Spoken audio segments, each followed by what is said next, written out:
అర్పణ రచన ఎన్ భారతీదేవి గారు, చదువుతున్నది దేవి.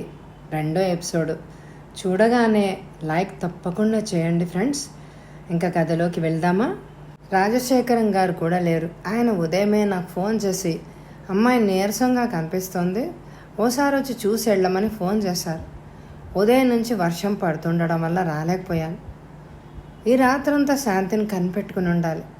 జాగ్రత్త, మరోసారి ఇటువంటి షాక్ తగిలితే ఆమె ప్రాణాలకే ప్రమాదం.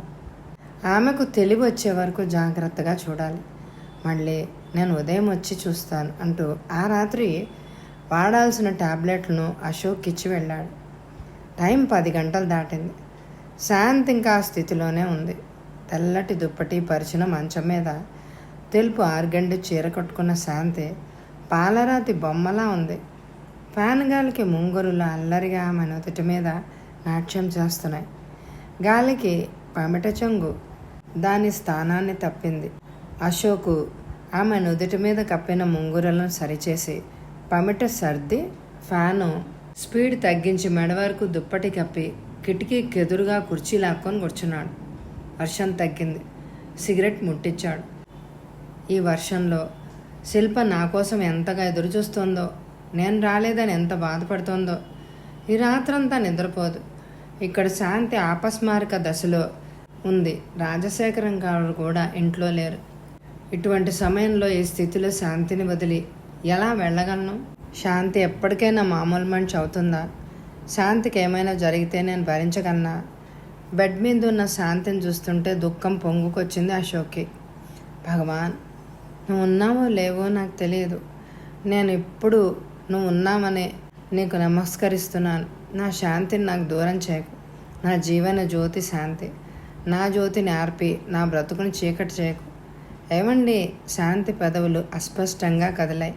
ఒక్క ఉదుటున శాంతి మంచం దగ్గరకు వచ్చి శాంతి కళ్ళలో కళ్ళు పెట్టి చూస్తూ, శాంతి, ఒంట్లో ఎలా ఉంది? నాకేదో భయంగా ఉందండి. భయం ఎందుకు శాంతి? నేను నీ పక్కనే ఉన్నానుగా. నేనుండగా నీకు భయమా? ఆమె తలను తన కాలి మీద ఆంచుకుని తలగడ వైపు కూర్చున్నాడు అశోక్. రోజు 24 గంటలు నా దగ్గర మీరుండేది 20 నిమిషాలు. ఆ తర్వాత అంతా ఒంటరితనమే. మనిషికి ఒంటరితనానికి మించిన శిక్ష మరొకటి ఉండదు. శాంతి కన్నీళ్లు చెక్కిళ్లను తడుపుతున్నాయి. శాంతి, నువ్వు మానసికంగా బాధపడుతున్నావని, అందుకే మందులు పనిచేయడం లేదని డాక్టర్ చెప్తున్నాడు. నువ్వు ఇలా ఆరోగ్యాన్ని నిర్లక్ష్యం చేస్తే నీ ఆరోగ్యం ఏమవుతుంది? పుట్టబోయే బిడ్డ అనాథ కాదా? అనాథ ఎలా అవుతుంది? మీరున్నారుగా. తల్లికి దూరమైన బిడ్డకు ఆ ప్రేమను ఎవరూ అందించలేరు అంటూ శాంతి లేచి జేబులోంచి టాబ్లెట్ తీసి బలవంతంగా శాంతి చేత మింగించాడు. శాంతి, ఏం జరిగింది? ఎందుకు ఇలా అయిపోయావు? ఉరుములతో మెరుపులతో నిండిన వర్షాన్ని నేను చూడలేను. మృత్యువు నన్ను తరుముకొస్తుందనే భయమే. ఏమండి, నాకు భయంగా ఉంది. ఈ రాత్రంతా నాతోనే ఉంటారు కదా? నీతోనే ఉంటాను, ఆమె చెక్కిల మీద మృదువుగా రాస్తూ అన్నాడు. అంత నీరసంలోనూ శాంతి కళ్ళు కాంతిని పుంజుకున్నాయి. అశోక్ చేతిని గుండెల మీద పెట్టుకుని మత్తుగా నిద్రలోకి జారిపోయింది. శాంతికి తెల్లవారేసరికి హై టెంపరేచర్ వచ్చింది. అశోక్ ఏం చేయాలో తోచలేదు. ఉదయాన్నే డాక్టర్ వచ్చి చూసి వెళ్ళాడు. శాంతిని కనిపెట్టుకుని టైం ప్రకారం మందులు వాడడానికి నర్సును పంపించాడు. అశోక్ తడిగుడ్డతో శాంతి నుదుటి మీద తుడుస్తూ కూర్చున్నాడు. రాముడు, రత్నం, వంట మనిషి, తోటమాలి ఎవ్వరూ కూడా మంచినీళ్ళు కూడా ముట్టుకోలేదు. శాంతి త్వరగా కోలుకోవాలని తమ ఇష్ట దైవాన్ని మొక్కుకున్నారు. అలాగే కూర్చుండిపోయారు. అశోక్కి మతిపోయినట్టుగా ఉంది. అతని మనసు అస్తవ్యస్తంగా ఉంది. ఏది పాలుపోవడం లేదు. రాజశేఖరం గారికి ట్రంక్ కాల్ బుక్ చేశాడు. ఇంకా కలవలేదు. క్షణానికి పెరిగిపోతున్న టెన్షన్తో మాటి మాటికి ఫోన్ మ్యాప్ చూస్తున్నాడు. లైట్నింగ్ కాల్ కావడం చేత తొందరగానే రాజశేఖర్ గారి గొంతు వినిపించింది. శాంతి విషయం అంతా చెప్పి రాజశేఖరం గారి ఉన్నపళంగా బయలుదేరి రమ్మన్నాడు. ఆయన వెంటనే ఆయన ఉన్నపడంగా వస్తున్నానని చెప్పిన తర్వాత మనసుకు స్థిమితం చిక్కింది అశోక్కు. సాయంత్రం 5 గంటలైంది. జ్వరం తగ్గినట్టే తగ్గి మళ్ళీ వచ్చింది. అశోక్ శాంతి మంచం దగ్గర నుంచి కదలలేదు. ఉదయం 10 గంటలకు రాజశేఖరం గారు వచ్చారు. మాట పలుకు లేకుండా మంచంలో బొమ్మలా పడుకున్న కూతుర్ని చూడగానే ఆయన షాక్ తిన్నట్టయ్యారు. బాధతో ఆయన నరాల్లోని రక్తం మరిగి ఆవిరై కన్నీటి రూపంలో బయటకు వస్తోంది. ఆయన్ని ఎలా ఓదార్చాలో అర్థం కాక చూస్తూ కూర్చున్నాడు అశోక్. అశోక్, శాంతి మనకి దక్కుతుందంటావా? దుఃఖంతో రాజశేఖర్ గారి గొంతు పూడుకుపోయింది. శాంతికేం భయం లేదని చెప్పాడు డాక్టర్. వాళ్ళంతే చెప్తారు అశోక్. శాంతిని మద్రాసు తీసుకెళ్దామా? ఈ స్థితిలో అంత దూరం ప్రయాణం చేయగలదా? మీరు కంగారు పడకండి, శాంతికి ఏం భయం లేదు. జారిపోతున్న ధైర్యాన్ని కూడా తీసుకుంటూ రాజశేఖరంగాన్ని ఓదార్చాడు అశోక్. శాంతి కళ్ళు తెరిచింది. అమ్మా శాంతి, ఎలా ఉందమ్మా? శాంతి చేతిని తన చేతిలోకి తీసుకుంటూ అడిగారు. డాడీ, మీరు వచ్చేసారా? నాకు చెప్పకుండా, నన్ను తీసుకెళ్లకుండా. ఇంకెప్పుడు ఎక్కడికి వెళ్ళకండి డాడీ, నాకు భయంగా ఉంది. లేదమ్మా, నేను తీసుకెళ్లకుండా ఎక్కడికి వెళ్ళను. నీకెలా ఉందమ్మా? మీరు వచ్చేసారుగా, ఇంకా నాకేం భయం లేదు అంది శాంతి కళ్ళు తుడుచుకుంటూ. ఆ తండ్రి కూతుళ్ళ అనుబంధాన్ని చూస్తున్న అశోక్ శాంతికి 20 సంవత్సరాల వయసు వచ్చిన రాజశేఖరం గారు ఆమెకు 3 సంవత్సరాల పసిపాపను చూసినట్టే చూస్తారు. శాంతి కూడా వాళ్ళ డాడీ దగ్గర చిన్న పిల్లలాగే మారం చేస్తుంది.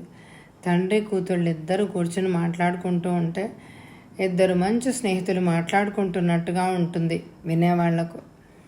నువ్వు వెళ్ళి రెస్ట్ తీసుకో అశోక్, నాకేం అలసటగా లేదు.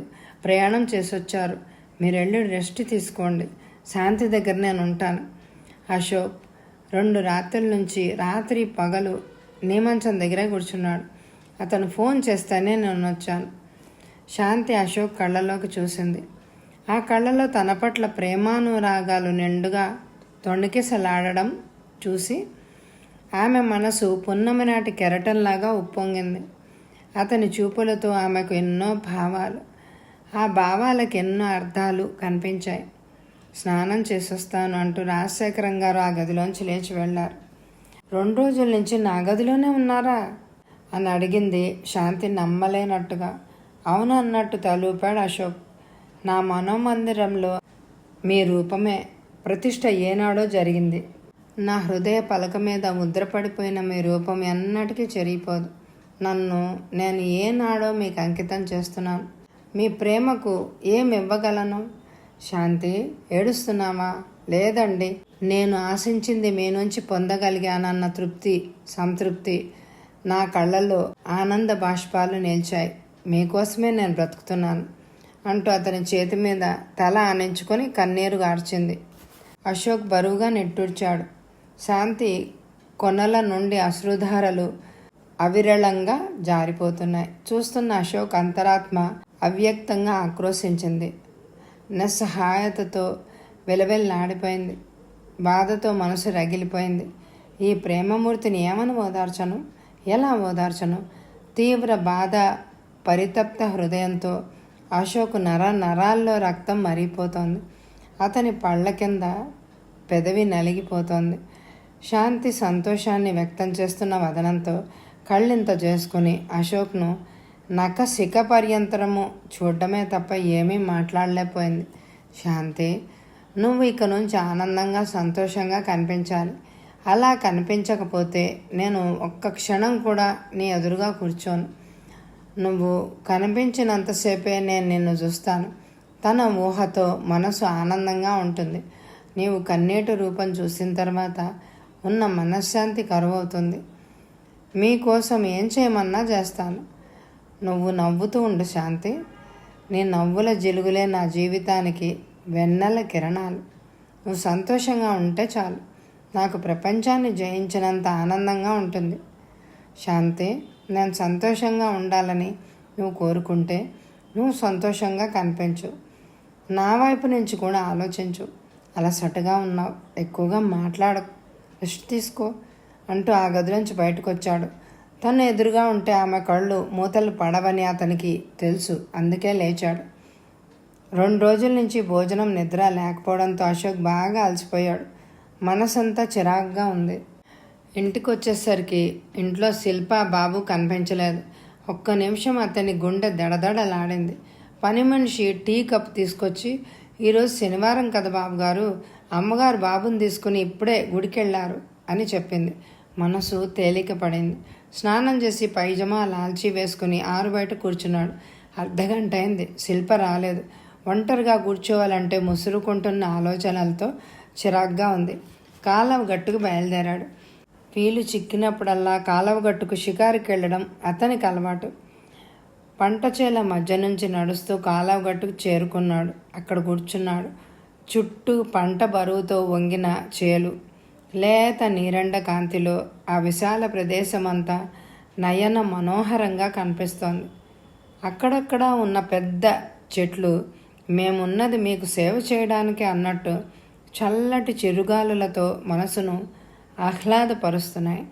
తాను లేకుంటే ప్రకృతి సౌందర్యానికి పరిపూర్ణత లేదు అన్నట్టు గర్వంగా టీవీగా ఉన్నాయి కొండల బారులు. సంధ్యాకాంతులతో మెలమెలలాడుతూ ఉంది. అశోక్ ప్రకృతి ఆరాధనలో గడిచిపోతున్న కాలాన్ని మర్చిపోయాడు. అరుణ కిరణాలు సంధ్యాదేవి నుండి సెలవు తీసుకుంటున్నాయి. జీవితంలో వెలుగునీడలకు వ్యాఖ్యానం చెప్తున్నట్టుగా ఉంది. ఆ చీకటి వెలుగులతో నిండిన సంధ్యా సమయం. అశోక్ ఇంటికొచ్చేసరికి రాత్రి 8 గంటలైంది. అప్పటికి శిల్ప గుడి నుంచి ఇంటికి రావడం, బాబుకు అన్నం తినిపించి నిద్రపుచ్చడం అన్నీ పూర్తయ్యాయి. భర్తను చూడగానే శిల్ప కళ్ళలో కోటి సూర్యుల కాంతి మెరిసింది. అంతలోనే ఆమె మొహం మీద అమావాస్య చీకట్లు ముసురుకున్నాయి. ఏమండి, ఆఫీస్లో రాత్రిపూట కూడా పని ఉంటుందా? అలసటతోనూ వ్యధతోనూ చిరాగ్గా ఉన్న అశోక్ మనసు ఆ ప్రశ్న మరింత వేదనకు గురి చేసింది. అవసరమైన పని మీద ఉండిపోవాల్సి వచ్చింది. శిల్పకు ఆ నిర్లక్ష్యమైన సమాధానం వినగానే చిర్రెత్తుకొచ్చింది. ఏంటా అవసరమైన పని? ఆఫీస్ పనా లేక మీ పర్సనల్ పనా? శిల్ప, అనవసరంగా నాతో వాదన పెంచుకోకు. షాక్ తిన్నట్టు చూసింది శిల్ప. 2 రోజుల నుంచి తనకు దూరంగా ఉండడం వల్ల తను కనిపించగానే తను కోపంతో కసురుకుంటున్నా వినిపించుకోకుండా తనను కౌగిల్లోకి తీసుకుని తనెందుకు రాలేకపోయారో లాలనగా చెప్తారని, అప్పుడు తను బెట్టు చేస్తూనే భర్తకు లొంగిపోవాలని ఉదయం నుంచి ఏమేమో ఊహించుకున్న శిల్ప ఊహలన్నీ తారుమారయ్యాయి. అంత నిర్లక్ష్యంగా మాట్లాడడం ఇన్ని రోజుల్లో ఎప్పుడు చూడలేదు. అప్రయత్నంగా శిల్ప కళ్ళలో నీళ్లు నిలిచాయి. ఊహల శిఖరాలు విరిగి ఆశల శిఖరాల నుంచి నేల కూలిపోయినట్లయింది. 2 రోజుల నుంచి మీరు కనిపించకపోతే బాబు ఎంత గొడవ చేశాడో తెలుసా? నన్ను గురించిన ఆలోచన మీకు రాకపోయినా బాధ లేదు. బాబు మిమ్మల్ని చూడకుండా ఉండలేడు అన్న విషయం కూడా మీకు గుర్తులేదా? బాబు నీకే నా కొడుకు, నాకు కాదా కొడుకు? వాడిని గురించి ఆలోచన నాకే కానీ నీకు లేదా? తప్పనిసరి రాలేకపోయాను, అందుకోసం ఇంత రాద్ధాంతం చేయాలా? భర్త మాటలకు నిశ్చేష్టురాలైంది. భార్య కొడుకు ఉన్నారని, వాళ్ళు మీకోసం ఎదురు చూస్తూ ఉంటారని మీకు గుర్తులేదా? లేక పెళ్ళైన 3 సంవత్సరాలకే భార్య మీద మోజు తగ్గిపోయిందా? ఎడతెరిపి లేకుండా రాత్రి పగలు పనిచేస్తూ అక్కడే ఉన్నారా? ఇటువంటి కట్టుకథలు చెప్తే మన బాబు కూడా నమ్మడండి. తప్పు చేయడానికైనా అబద్ధం చెప్పడానికైనా ఒక్కసారే భయపడతారు ఎవరైనా. ఆ తర్వాత అది అలవాటుగా మారిపోతుంది. ఇంతకీ ఏంటి నువ్వు అనేది? నేను ఆఫీస్లో లేకుండా వేరే అమ్మాయితో ఈ 2 రోజులు గడిపానంటావు, అంతేనా? అవును, అమ్మాయితోనే గడిపాను. నేను మగాడిని, నా ఇష్టం వచ్చినట్టు చేస్తాను, ఏమంటావు? రాత్రి సమయంలో వాతావరణం నిశ్శబ్దంగా ఉంది. నీ హంగామా పక్క ఇళ్ళ వాళ్ళు వింటారు. నోరు మూసుకొని లోపలికెళ్ళు అన్నాడు అశోక్ కోపంగా. శిల్పకు ఒక అలవాటు ఉంది. కోపం వస్తే తనేం మాట్లాడుతుందో ఎవరితో మాట్లాడుతుందో తనకే తెలియదు. ఆ కోపం అంతా చల్లారిపోయే వరకు అరుస్తూనే ఉంటుంది. అటువంటి సమయంలో అశోక్ కాస్త కటువుగా మాట్లాడితే చాలు శిల్ప నోరు మూతపడిపోతుంది. ఏడుస్తూ మూతి ముడుచుకొని బెడ్రూమ్లోకి వెళ్ళి పడుకుంది. అందుకే అశోక్ అలా మాట్లాడాడు. అశోక్ ఊహించినట్టుగానే చేసింది శిల్ప. అలసటగా వరండాలో ఉన్న ఈజీ చైర్లో కూర్చున్నాడు. అతని కళ్ళలో దిగులుగా మంచానికి అంటిపెట్టుకుని ఉన్న శాంతి రూపమే మెదులుతోంది. కాన్పు కష్టం కావచ్చని చెప్పాడు డాక్టర్. దానికి తగ్గట్టుగా శాంతి బలవంతమైన ఆహారం కూడా తీసుకోవడం లేదు. టైం ప్రకారం మందులు కూడా వాడడం లేదు. రోజు రోజుకి ఆమెకు కళాకాంతులు తగ్గిపోతున్నాయి. నిన్న పరీక్ష చేసిన డాక్టర్ మాధురి ఆపరేషన్ చేయవలసి వస్తుందేమో అని అనుమానాస్పదంగా చెప్పింది. అప్పటి నుంచి అశోక్కి మనసులో లేదు. ఎంత చెప్పినా విందు. తనను బాధ పెడుతోంది. శాంతి తన ప్రేమ దేవత, తన జీవన జ్యోతి. ఆ జ్యోతి ఆరిపోతే తన బతికే చీకటవుతుంది. శాంతి లేదు అన్న ఊహను కూడా భరించలేడు తను. శాంతి, శిల్ప ఇద్దరూ తనను అమితంగా ప్రేమించేవారే. శాంతి ప్రేమలో రుక్మిణి శ్రీకృష్ణుడు ఎలా ప్రేమించిందో అలాంటి పూజాభావం, గౌరవం, ఆరాధన కనిపిస్తాయి. శిల్ప ప్రేమ రసానుభూతితో నిండిన సత్యభామ ప్రేమ లాంటిది. శాంతి నేనెక్కడున్నా ఏం చేస్తున్నా క్షేమంగా సంతోషంగా ఉండాలని కోరుకుంటుంది. శిల్ప అలా కాదు, తనెదురుగా తనతో ఉండాలనుకుంటుంది. తనే ఆమె తనుగా ఉండాలి అని అనుకుంటుంది. శాంతి ప్రేమ వెన్నెల్లో చల్లదనం, ఊహల్లోని మృదుత్వంతో నిండిన మనసును ఊరటగా ఉంచుతుంది. శిల్ప ప్రేమలో ఆమె పొందులో స్వర్గం కనిపిస్తుంది. తన గదిలోంచి బయటకు వచ్చేటప్పుడు తన పట్ల ఉన్న ప్రేమనంతా కళ్ళల్లోనే నింపుకొని, వెళ్తున్నారా, మళ్ళీ ఎప్పుడు కనిపిస్తారు, మీకోసం ప్రాణాలన్నీ కళ్ళల్లోనే పెట్టుకొని ఎదురు చూస్తాను అన్నట్టుగా ఆమె చూసిన చూపే అశోక్ మనసును మెలిపెడుతుంది. ఆమె జ్ఞాపకాలతో అతని మనసు బరువెక్కింది. తన ప్రవర్తనకు శిల్ప బాధపడుతుందని, ఆమెను ఓదార్చాలన్న విషయం కూడా మర్చిపోయి మానసిక క్షోభతో, పరిష్కారం దొరకని సమస్యలతో సతమతమవుతూ అలాగే కూర్చున్నాడు. ఒంటరిగా ఏడుస్తూ బెడ్రూమ్లో పడుకుంది శిల్ప. ఆమెకు ప్రపంచమంతా గిర్రను తిరిగినట్టుగా, తను అంతు తెలియని అగాధంలో కోరుకుపోతున్నట్టుగా అనిపించింది. రూపుదాల్చిన మంచితనం, నా భర్త, రాసిపోసిన సుగుణాల కోటి ఆయన అని మర్చిపోయాను ఎన్ని రోజులుగా. అతి సామాన్యులకు మళ్ళీ ఆయనలో కూడా ఎటువంటి అల్పబుద్ధులు ఉన్నాయా? పెళ్ళైన 3 సంవత్సరాల్లో ఆయనలో ఏ ఒక్క అవలక్షణము కనిపించలేదు నాకెంతవరకు. ఆయన గుడ్డిగా నమ్మి నేను ఇలాంటి నిర్ణయానికి రాలేదు. విభిన్న కోణాల నుంచి, విభిన్న దృక్పథాలలో నుంచి ఆయన్ని పరీక్షించి నా అదృష్టానికి మురిసిపోయాను. నా ఇష్టం వచ్చిన అమ్మాయితో తిరుగుతాను అని ఎంత తేలిగ్గా అన్నాడు. ఆయన మగవాడు కాబట్టి ఆ మాట అనగలిగాడు. అదే నేనంటే ఆ క్షణంలోనే ఆయనతో కాపురానికి నీళ్లు వదులుకోవాలి అనుకుంటూ ఏడుస్తూ అలాగే పడుకుంది. భర్త అలా మాట్లాడినందుకు బాధపడతాడని, తనే మళ్ళీ తనను ఓదారుస్తాడని ఏమేమో అనుకుంటున్నా వాటిలో ఏ ఒక్కటి జరగలేదు. అసలు ఆ రాత్రంతా అశోక్ బెడ్రూమ్లోకే రాలేదు. అశోక్ నిద్ర లేచేసరికి ఉదయం 8 గంటలైంది. రాత్రి తను ప్రవర్తించిన తీరుకు తనే సిగ్గుపడ్డాడు. రాత్రంతా తన కోసం శిల్ప బెడ్రూమ్లో ఎదురు చూస్తూ రానందుకు ఎంత బాధపడి ఉంటుందో అనుకోగానే మనస్సును ఎవరో మెలిపెడుతున్నంత బాధ అనిపించింది. అశోక్ కార్యక్రమాలన్నీ ముగించుకొని బెడ్రూమ్లోకి వచ్చాడు బట్టలు మార్చుకోవడానికి. శిల్ప బీరువాలోంచి వైట్ ప్యాంటు, నీలం రంగు షర్టు తీసి అతనికి అందించింది. శిల్ప అన్నాడు ఆమె కళ్ళలోకి చూసి. బాధ ఎగిసి పడుతున్నట్టు నిట్టూర్పుని బలవంతంగా అంచుకుంటూ ఏం మాట్లాడకుండా ఆ గదిలోంచి వెళ్ళిపోయింది. అశోక్ డైనింగ్ టేబుల్ ముందు కూర్చున్నాడు. అతనికి ఇష్టమైన ఇడ్లీ, గ్రైండర్లో చేసిన చట్నీ, కారపొడి, వెన్న కాచిన నెయ్యి అతని ముందు పెట్టింది. అశోక్ తినకుండా అలాగే కూర్చున్నాడు. టిఫిన్ చల్లారిపోతుంది అంది కాఫీ కలుపుతూ. నా చేతితో నేను ఎప్పుడైనా టిఫిన్ తిన్నానా? మీకు చిన్నప్పటి నుంచి నేనే తినిపించానా? అదేమో నాకు తెలియదు. నువ్వు వచ్చిన దగ్గర నుంచి నా చేతితో తినడం అలవాటు తప్పిపోయింది. నువ్వు తినిపించానంటే టిఫిన్ కూడా తినకుండా వెళ్ళిపోతాను అన్నాడు ఆఖరి అస్త్రాన్ని ప్రయోగించి. నిజంగానే టిఫిన్ తినకుండా వెళ్ళిపోతాడేమో అని తనే తినిపించింది. శిల్ప, నా మీద కోపం పోయిందా? ఒక్కసారి కళ్ళెత్తి చూసి తిరిగి వాల్చేసింది శిల్ప. ఆ జాలి గొలిపే చూపేందుకు అశోక్ గుండెను కలుక్కుమనిపించింది. ఒక్కసారిగా అతడి హృదయం ఆర్ద్రమైంది. ఐఎమ్ సారీ శిల్ప, నా చిరాకుతో నేను బాధ పెట్టాను. శిల్ప మౌనం వహించింది. చెప్పు శిల్ప, నన్ను క్షమించానని చెప్తే గానీ నాకు మనశ్శాంతి ఉండదు. అప్పటికి శిల్ప ఏం మాట్లాడలేదు. శిల్ప మౌనం జాలి గొలిపే ఆమె కళ్ళు అతడి హృదయాన్ని బరువెక్కిస్తున్నాయి. కాఫీ తాగండి, చల్లారిపోతుంది అంది శిల్ప. అతడి చూపుల నుండి తప్పించుకుంటూ అప్పటికే టైం 10 గంటలు కావడంతో అశోక్ ఆఫీస్కి బయలుదేరాడు. సాయంత్రం 5 గంటలైనా ఎండవేయడం ఇంకా తగ్గలేదు. లాన్లో ఉన్న రకరకాల పూల సౌరభాలకు పులకాంకితమైన మదితో అక్కడికి వచ్చి కూర్చుంది శాంతి. ఎన్నో ఆలోచనలతో, జరిగిన సంఘటనలతో కలతబారి అనిర్వచనీయమైన బాధతో అప్రసన్నంగా ఉన్న శాంతి మనసు ఆ మనోహర ప్రశాంత వాతావరణంలో తిరిగి శాంతిని పొందసాగింది. కుర్చీలోంచి లేచి మొక్కల మధ్యకు వచ్చింది.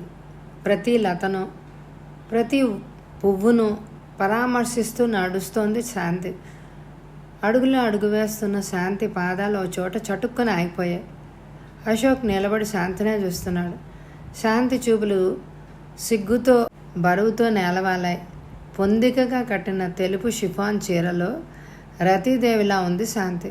ఆమె మెడలో ఉన్న తెలుపు కెంపుల నెక్లెస్ మీద నీరెండ కాంతి పడుతూ ఉంటే నీరాజన కాంతులు వెదజల్లుతున్నాయి. ఏంటలా చూస్తున్నారు? నేను చూస్తున్నది శాంతినేనా, లేకపోతే భూమి నుండి దివికి దిగొచ్చిన అప్సరసన అని పరిశీలనగా చూస్తున్నాను అన్నాడు అశోక్ కొంటెగా నవ్వుతూ. శాంతి చెక్కిళ్ళు మంకెన పువ్వులయ్యాయి. ఆమె అదరాలు తమకేదో కావాలన్నట్టుగా సన్నగా వణుకుతూ మారం మొదలుపెట్టాయి. ఇరువురు పొగడ చెట్టు కింద కుర్చీలో కూర్చున్నారు. నీ ఆరోగ్యం ఎలా ఉంది? ఈరోజు జ్వరం రాలేదు, అందుకని స్నానం చేసి లాన్లో షికార్లు చేస్తున్నావా? పూర్తిగా రెస్ట్ తీసుకోవాలని డాక్టర్ చెప్పలేదు? డాక్టర్లు అలాగే చెప్తారు. రోజంతా గదిలో కూర్చుంటే బోరుగా ఉంది. ఉదయం డాక్టర్ వచ్చి చూసెళ్ళాడా? జ్వరం లేదని చెప్పారు. అప్పుడే స్నానం ఎందుకు చేశావు? ఒళ్ళు అలిస్తే మళ్ళీ జ్వరం వస్తుందేమో. మీరు వస్తారని మనసులో మాట గబుక్కున పైకి అనేసింది. అశోక్ శాంతి కళ్ళలోకి చూశాడు. మీరు నవ్వుతూ కనిపించాలని చెప్పారు కదా. అమాయకపు మాటలకు నవ్వకుండా ఉండలేకపోయాడు అశోక్. ఏమండి చెప్పు శాంతి అన్నాడు లాలనగా. మీరెంతసేపు ఉంటారు? ఎందుకు? ముందు చెప్పండి, ఎంతసేపు ఉంటారు? నువ్వు ఎన్ని గంటలు ఉండమంటే అన్ని గంటలు ఉంటాను, సరేనా? శాంతి కళ్ళు నూతన కాంతితో మెలమెలా మెరిశాయి. ఎందుకు శాంతి అలా అడిగావు? శాంతి కళ్ళ నీళ్లు తిరిగాయి. మీరు రానంతసేపు వస్తారు వస్తారు అనుకుంటూ నిమిషాలు లెక్క పెట్టుకుంటూ ఎంతో ఆశతో ఎదురు చూస్తాను. తీరా వచ్చిన తర్వాత ఒక్క నిమిషం గడుస్తూ ఉంటే వెళ్ళిపోతారేమో అన్న బాధతో ఉన్న సంతోషం పాడు చేసుకుంటాను. నా కోసం నేను బ్రతికే క్షణాలు మీరు ఎదురుగా ఉన్నంతసేపే అంది శాంతి తడి కళ్ళతో. శాంతి ఆర్ద్రంగా పిలిచారు. అవునండి, వస్తారన్న ఆశతో ఎదురు చూడడంలోనే నాకు ఆనందం ఉంది. నన్నేం చేయమంటావో చెప్పు శాంతి. మనసులో ఉన్న బాధతో ఒక్కోసారి నేను ఏం మాట్లాడుతున్నానో నాకే తెలియకుండా మాట్లాడుతున్నాను. సరే, అసలు విషయం చెప్పడం మర్చిపోయాను. డాడీ బెంగళూరు వెళ్దామన్నారు. డాడీకి అక్కడ ఒక వారం రోజులు పనుందట. నన్ను కూడా రమ్మంటున్నారు. బెంగళూరు చాలా బాగుంటుంది, వెళ్ళు శాంతి. సరదాగా గడపచ్చు. మీ డాడీని వదిలి నిన్ను వదిలి మీ డాడీ ఉండలేరు అన్నాడు అశోక్ నవ్వుతూ. కళ్ళు విప్పార్చుకొని అశోక్ వైపు చూసింది శాంతి. అందం అనేది చూసే కళ్ళని బట్టి ఉంటుంది. అత్యల్పమైన గడ్డి పరక నుంచి అనంతమైన ఈ విశాలంలో ఎటు చూసినా నాకు ప్రకృతి అందాలే కనిపిస్తాయి. అందాలను చూడ్డానికి బెంగళూరు, కాశ్మీర్లు వెళ్ళనక్కర్లేదు. శాంతి ముఖ కవళికలు మారిపోయాయి. ఏంటి ముఖం అలా పెట్టావు? బెంగళూరు వెళ్ళడం నీకు ఇష్టం లేదా? లేదు, ఒంటరితనం లేకుండా సరదాగా గడిచిపోతుంది, అందుకని అలా అన్నాను. మిమ్మల్ని చూడకుండా, మీ మాటలు వినకుండా ఒక్కరోజు కూడా గడపలేను. నేను మీతో కలిసి నరకానికి వెళ్ళమన్నా వెళ్తాను. మీరు కనిపించకపోతే నాకు పిచ్చెత్తిపోతుంది. డాడీ కూడా లేకపోతే ఈ బంగ్లాలో ఒంటరిగా ఎంత బాధపడాలో నాకు తెలుసు. మీకు దూరంగా ఉంటే అంతకు మించిన బాధగా ఉంటుంది నాకు. మనసును, ప్రేమను వీలుని బట్టి మార్చుకునే శక్తిని మనిషికి భగవంతుడిస్తే బాగుండేది. సృష్టిలో ప్రతి మనిషికి జంటను ఏర్పాటు చేశాడు. తను ఏర్పరిచిన జంటలు వేరు చేస్తూ తిరిగి కలుపుతూ వాళ్లను పావులుగా మార్చి చదరంగం ఆడుతూ ఉంటాడు. దేవుడు చాలా స్వార్థపరుడు. ప్రతి మనిషి తన మీద ఆధారపడుతూ నిత్యం తనను కలవాలని ఏదో ఒక బాధను, సమస్యను ఇస్తాడు మనిషికి.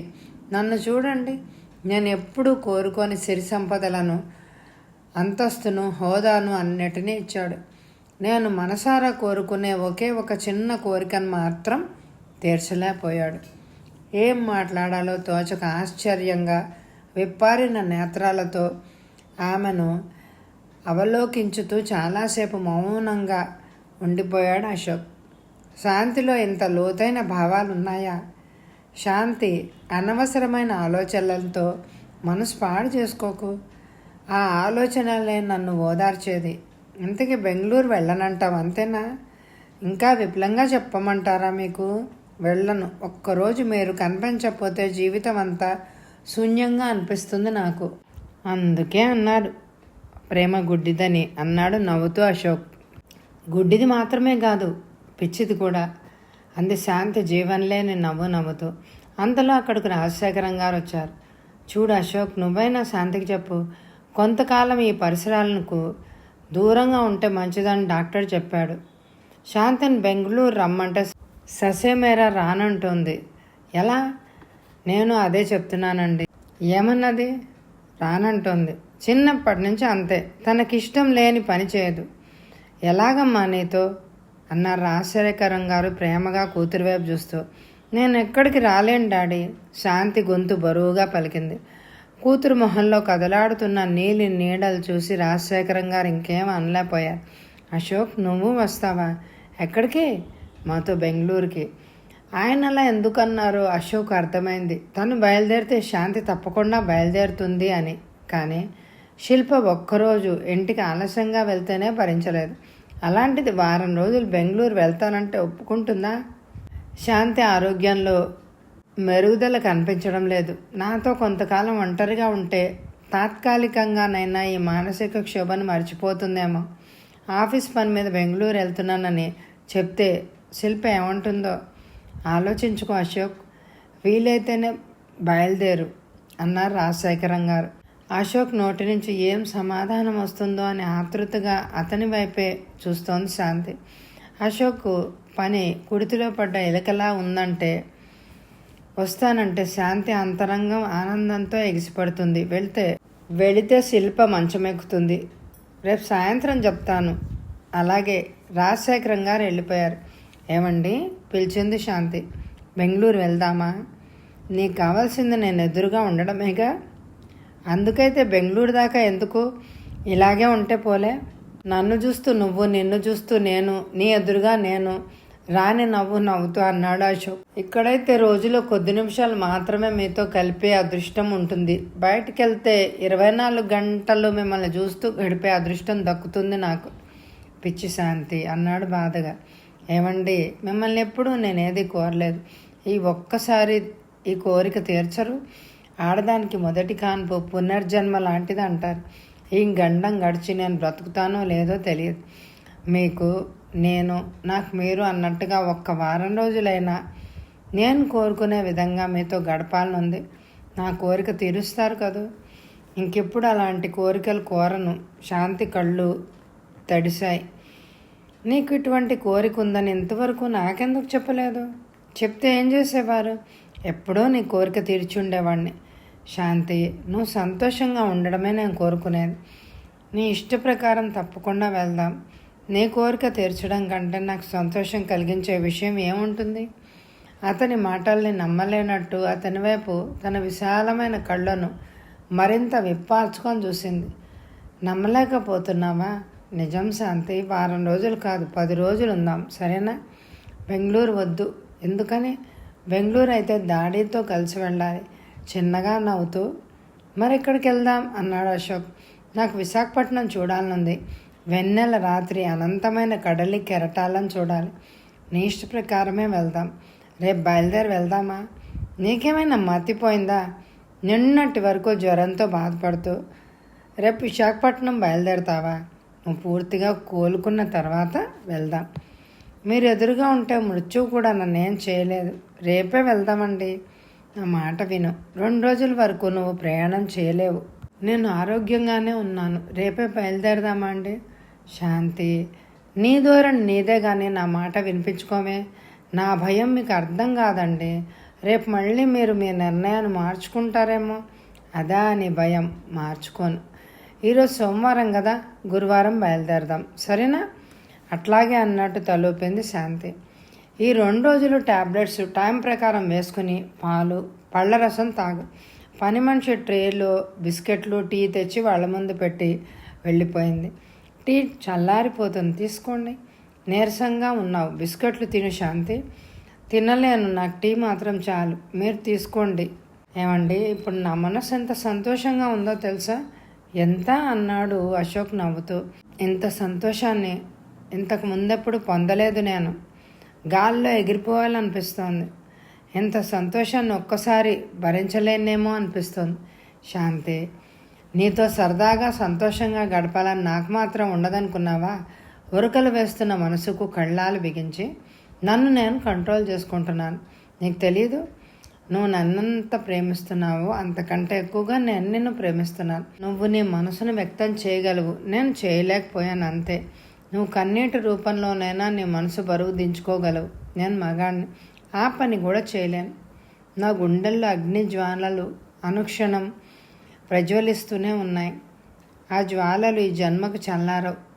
మనసులోని బాధ అంతా నీతో చెప్తే నీ గుండె ఆగిపోతుంది. అందుకే బాధనంతా మనసులోనే దాచుకొని నీ ముందు ఎంతో సంతోషంగా ఉన్నట్టు నటిస్తాను. ఆ నటనే నువ్వు నిజం అనుకుంటావు. నా మనసులో ఏ బాధ లేదనుకుంటావు. ప్రేమను ప్రేమిస్తుంది శాంతి.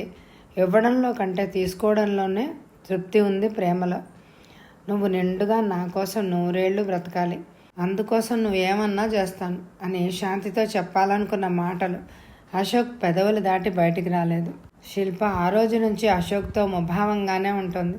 శాంతి ఆరోగ్యం బాగాలేకపోవడం, ఫ్యాక్టరీకి ఫారిన్ నుంచి కస్టమర్స్ రావడంతో ఊపిరి పీల్చుకోవడానికి కూడా తీరడం లేదు అశోక్కి.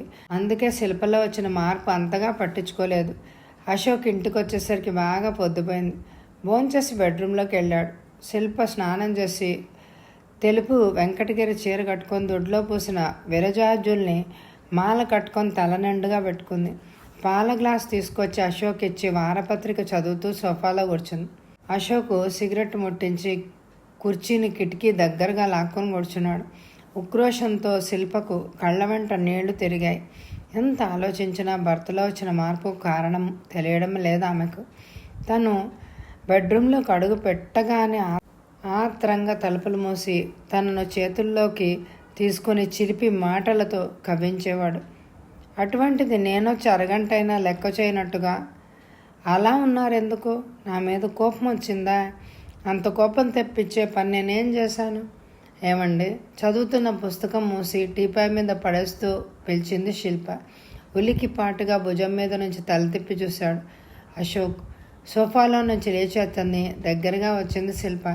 ఏవండి, ఒక విషయం చెప్పండి. మీరు నన్ను మనస్ఫూర్తిగా ఇష్టపడే పెళ్లి చేసుకున్నారా? పెళ్ళైన 3 సంవత్సరాలు గడిచిన తర్వాత ఇలాంటి అనుమానం కలిగిందా నీకు? అవును. అలాంటి అనుమానం ఎందుకు కలిగింది? కొద్ది రోజుల నుంచి మీ ప్రవర్తన మారిపోయింది. ఎందుకలా మారిపోయారు? నేనేమన్నా తప్పు చేస్తే మీ మనసుకు బాధ కలిగిస్తే చెప్పండి, ఆ తప్పు దిద్దుకుంటాను. అంతేగాని ఎందుకు నన్ను ఇలా చిత్రవద చేయడం? సన్నగా వణికింది అతని గొంతు. పనికి మాలిన ఆలోచనలతో పాడు చేసుకుంటున్నావు అంతే. నాలో మార్పు లేదు. ఆఫీస్ పనితో బిజీగా ఉన్నాను అంతే. మీరు కారణం చెప్పలేదన్నా మీ గొంతులో కంగారు. నా నుంచి మీరేదో దాస్తున్నట్టుగా ఉంది. మీ మనసు బాధ పెడుతున్నాను. ఎందుకు? కారణం కూడా మీరే ఆలోచించండి. మిమ్మల్ని చీరలు తెమ్మని నేను ప్రాధాయపడడం లేదు, విసిగించను లేదు. టైం ప్రకారం ఇంటికి రండి అని అడుగుతున్నాను. 3 సంవత్సరాల నుంచి ఎంతో అన్యోన్యంగా కాపురం చేస్తున్న భార్యాభర్తలం. మీలో నిర్లిప్తతకు కారణం తెలుసుకోవాలి అని అనుకుంటున్నాను. అలా తెలుసుకోవడం భార్యగా నా కర్తవ్యం కూడా. శిల్ప, నన్ను విసిగించకు. ఏ కారణం లేదు. ఆఫీస్ పనిలో అలసట కలిగి చిరాగ్గా ఉంటున్నాను. ఇప్పటి వరకు ఒక పెట్టె సిగరెట్లు కాల్చారు. ఇంకా ఎంతసేపు సిగరెట్లను బూడిద చేస్తూ కూర్చుంటారు? అతని చేతిలో సిగరెట్ తీసి కిటికీలోంచి బయటకు విసిరేసింది. ప్లీజ్ డోంట్ డిస్టర్బ్ మీ అన్నాడు అశోక్. హతాశురాలైపోయింది శిల్ప. అయిపోయింది. నా ఊహలే నిజమయ్యాయి. భర్త తిరస్కరించబడే దౌర్భాగ్యం ఏ ఆడదానికి పట్టకూడదు. ఉబికి వస్తున్న దుఃఖాన్ని బలవంతంగా దిగమింగి, శిల్ప, నన్ను క్షమించు శిల్ప, నాకు చిరాగ్గా ఉంది. నీ మనసు బాధ పెడుతున్నాను. గొడవ చేయకు అంటే వినిపించుకోవు. నేను నిన్ను విసుక్కోవడం, నువ్వు బాధపడడం జరుగుతోంది. నువ్వు ఈ పద్ధతిని అలవాటుగా మార్చుకున్నావు అంటూ కుర్చీలోంచి లేచి లైట్ తీసేసి బెడ్ మీద పడుకున్నాడు అశోక్. శిల్ప అతని పక్కనే పడుకుంది. అలా పడుకుందన్న మాటే కానీ ఎంతకీ నిద్ర రాలేదు. తలలోని విరజాజులు, కట్టుకున్న తెల్లచీర, మనసులోని వలపలు ఆమెను చూసి పరిహాసిస్తున్నట్టుగా ఫీల్ అయింది. ఎవరికి చెప్పుకోలేని బాధ, ఏం చేయలేని నిస్సహాయత.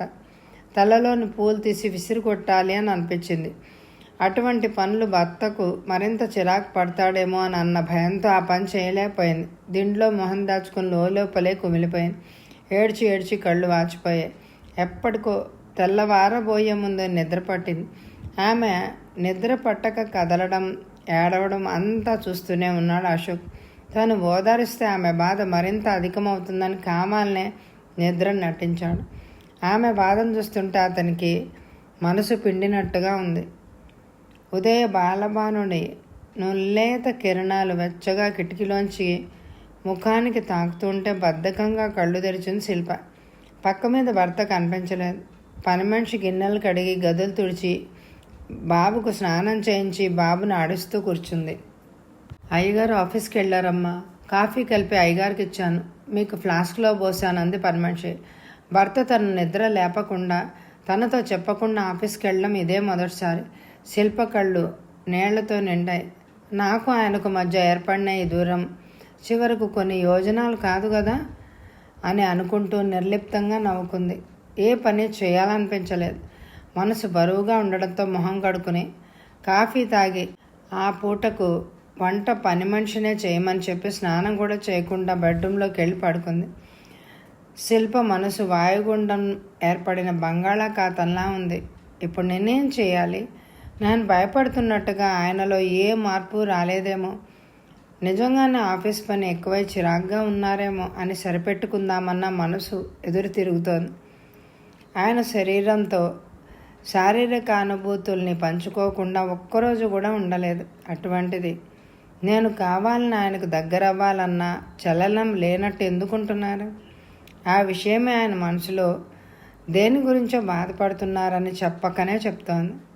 ఇన్ని రోజుల్లో ఆయన నాకు దూరంగా 10 రోజులు ఉన్నారు. భగవాన్, ఆయన ప్రేమను నాకు మాత్రం దూరం చేయకు, నేను బ్రతకలేను. ఆయన మనసులో మరో ఆడదాని చోటుందేమో అన్న ఆలోచన కూడా నేను భరించలేను. వారం రోజులు ఆయన నన్ను నిర్లక్ష్యం చేస్తేనే భరించలేకపోతున్నానే, ఇలా జీవితాంతం భరించాలంటే నేను భరించగలనా? అన్నయ్య, వదినకు ఈ విషయం తెలియకూడదు. తెలిస్తే వాళ్ళు బ్రతకరు.